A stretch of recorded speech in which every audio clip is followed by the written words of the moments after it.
Thank you to you wonderful subscribers for subscribing to my channel. It's much appreciated, thank you. And for all those that haven't subscribed yet, give this video a thumbs up and subscribe, hit the notification bell. It's all good, thank you. Right, we're going to continue from where we left off, which was setting out our pages. Now I'm going to put a little section in here that I've cut from another video that I have about page bleed and double page spreads, because I'm working here now with page bleed, and I'd appreciate that you probably will be yourself, because the idea of a children's book, especially a picture book, is to have the images going all the way to the edges of the pages. So let me just put that in here now. We work in inches, as Amazon US uses inches, uses the imperial system. 8.5 inches by 8.5 inches. This is the size of the book. We want to add the bleed. What we add to the width is 0.125. What we add to the height is 0.250. Now there's no point in showing the zero. You can, if you want, make it easy to see. You can add the zero here, but the zeros don't count for anything in this. And when you're adding your height into the resize, you don't need to add the zero. Keep it simple. You want to add 0.125 to the width, which will take it to 0.625. So the 500 plus the 125 is 625. Again, just don't have to bother with the zeros. The height, 8.5 plus the 0.25. Add the zeros if you want for the sake of this argument. Put to 500.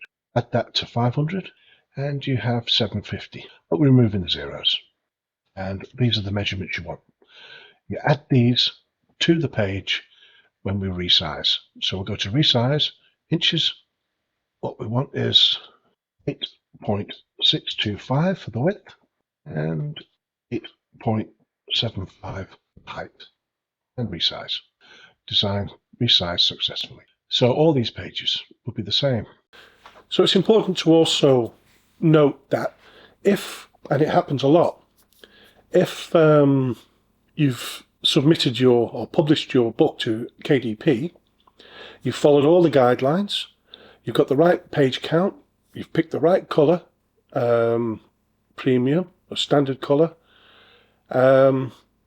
everything's going perfectly, you think, and then you get knocked back. You're told, no, you can't do that. Your dimensions are wrong for bleed. Now, they might not be wrong. The first thing to do if that happens is go to the PDF in your files, change the file name to something else, the PDF name, change it to something completely different, and resubmit it. Now, quite often, that resolves the issue. It always has for me. In fact, it was only a few weeks back that one of you left a message to say you were having a problem with it, you've got everything right, but you know it's been rejected.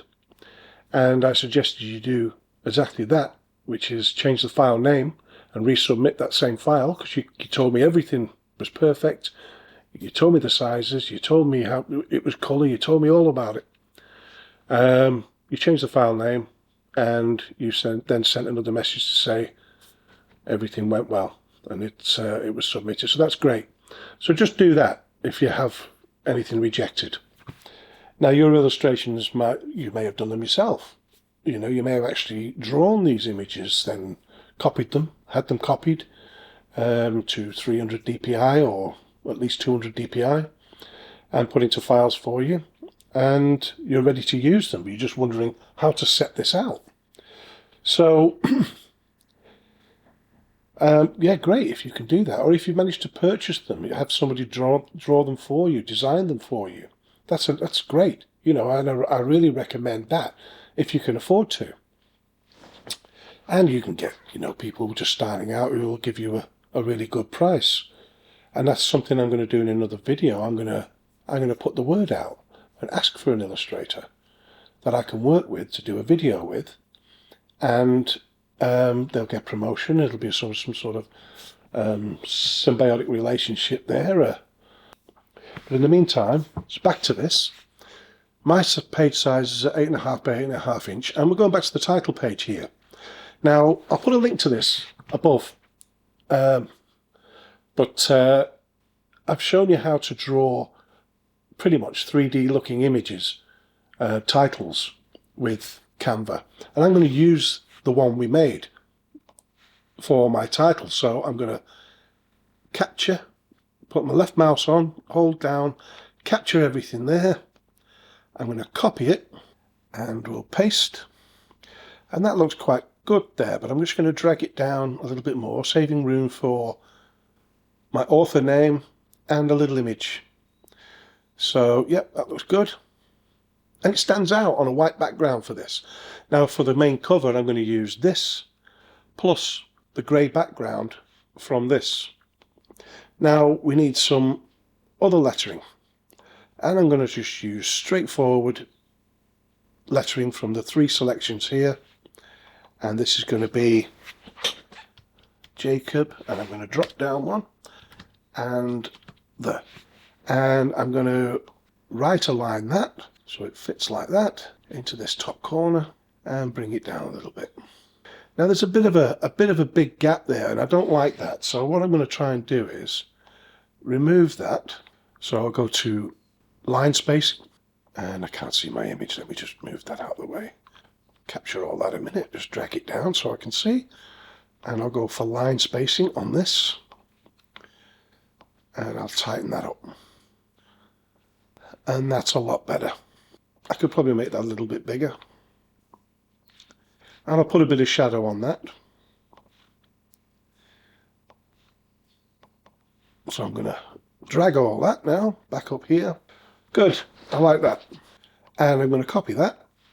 I'm going to paste it down here, and I'm going to keep it over to this side for this, and I'm going to call it, okay, that's our author name, and I'll make that a little bit smaller actually.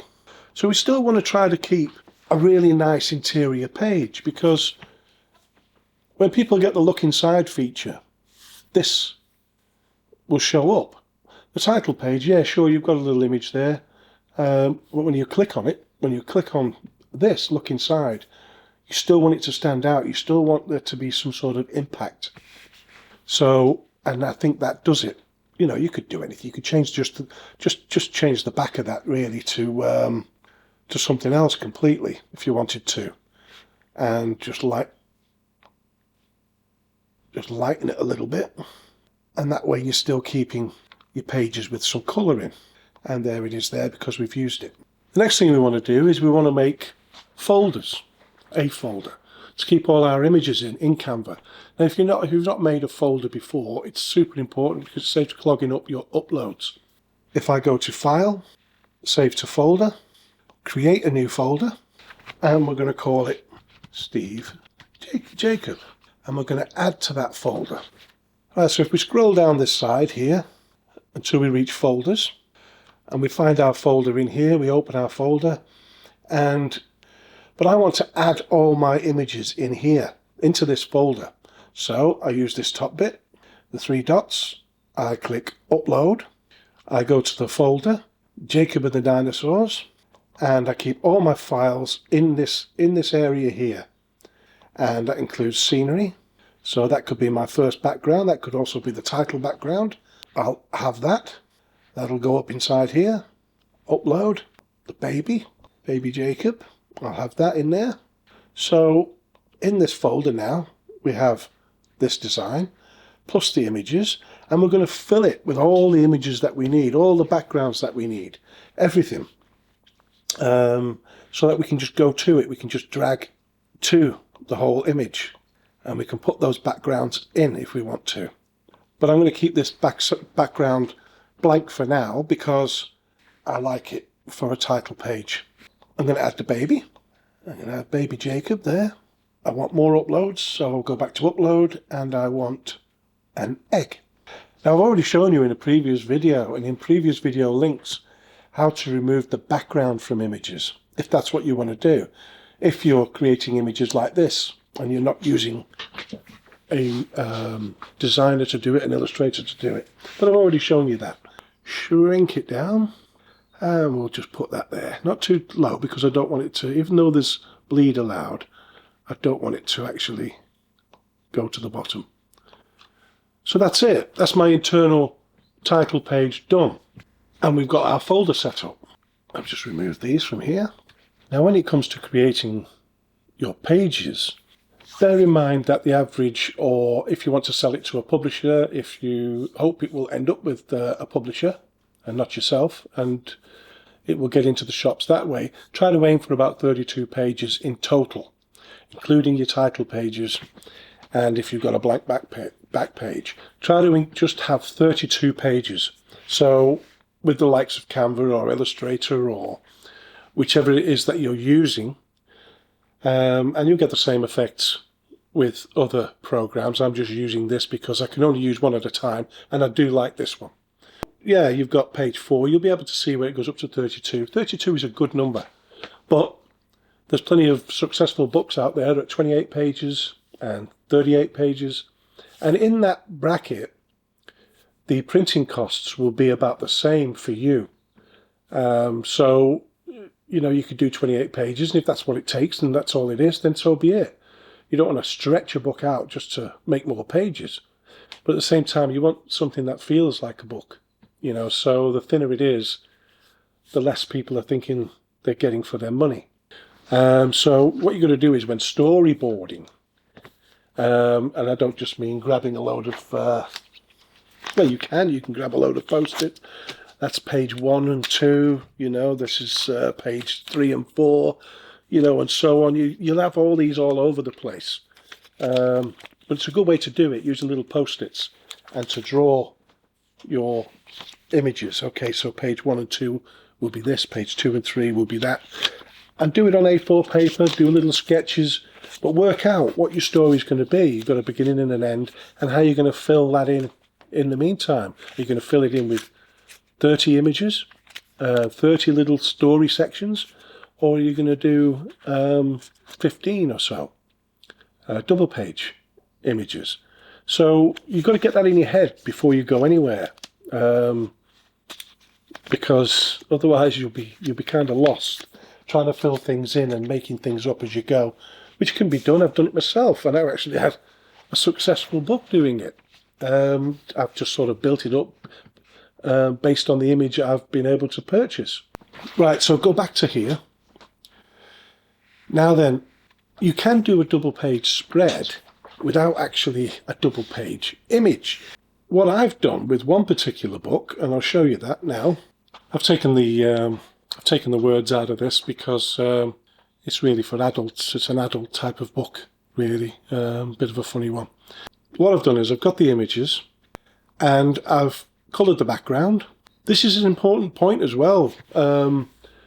If you're talking about backgrounds and texts, dyslexia is something to consider. Schools would probably prefer the odd book that catered for those with dyslexia. And having a bright white background and a disjointed kind of text, a weird font, doesn't work so well. Having simple fonts, serif fonts, and like Arial or Times New Roman, Garamond, something simple like that, instead of something fancy and italic looking, on a slightly discoloured background, works much better for those with dyslexia. Right, okay, so we've got this buzzard here, this vulture. Now what we're looking at is, in order to create what looks like a double page spread, I've put in this pathway. Same colour backgrounds, and the pathway coming up this way.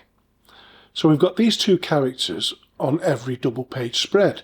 I'm just giving you an idea how I've used individual pages to create the look of a double page spread. So when that opens, page 2 on this side and page 3 on this side, which is that one, will open up and it'll look like one, because the text will describe what is going on in the whole of the picture. And it works really, really well. And yeah, I mean, I laughed my socks off when I was trying to create this. Page 4, which is on the left-hand side as you open it, and there's the vulture getting hit by a little something from the donkey. But again, the wording is missing, so you can't really get the gist of it, but you can see the connection, and they're single pages, so they're much easier to do than double page spreads. But once you get the hang of double page spreads, and I'll show you that in a minute, you'll sail through no problem. So whatever images you've had created, or you've created yourself, or whatever, you're doing something similar like this, you'll have no problem doing double page spreads. It's just an idea, this, and it worked for me in this book. Now I'm going to show you a cut from a video I've already done. Here's the link here, there. Upload that double page spread. Once uploaded, we drag that image from the uploads onto here, onto this page. It'll open up fully and expect us to set it as a background, which is basically what it'll be. Now we're going to move it quite far over to this side, and the bottom will be pushed up. This is important to get the alignment here on all these things. The bottom will be pushed up to meet. Don't worry about the top. You could do it the other way if you wish, if you're wording slightly out or whatever you want to do. We'll push it up and we'll keep it slightly off the edge here. And we click the outside of the page. That's the first one. Now we go to the second, the right-hand page, and we drag the image again, or copy it and paste it. So now we want to move all this over here. So again, keep it pushed up. Now this is one of the biggest failings, you see. What happens is people don't, they leave it in the center where it sits, or they forget and they move it to the bottom. This is all important.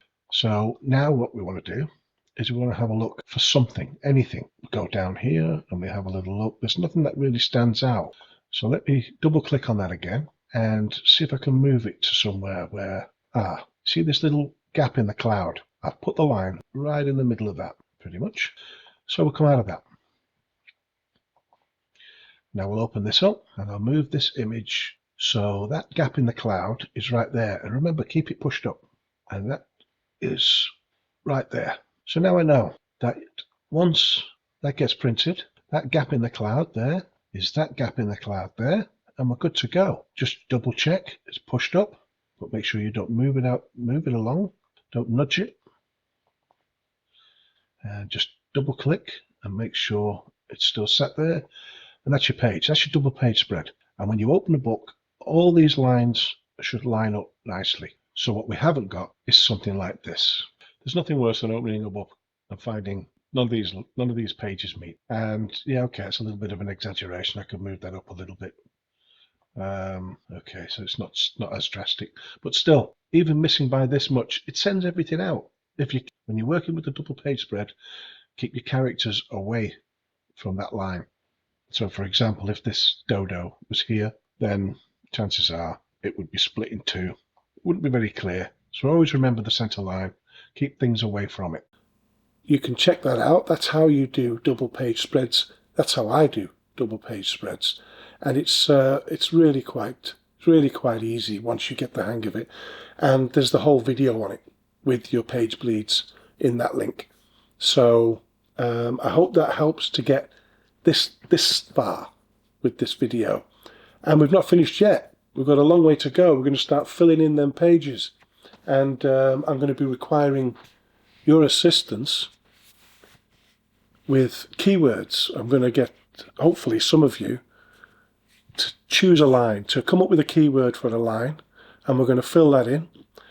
So there'll be 7 keyword back-end slots to be filled, and hopefully 7 of you will give me a one-liner to put in that, a long tail keyword, whatever, to put into those slots.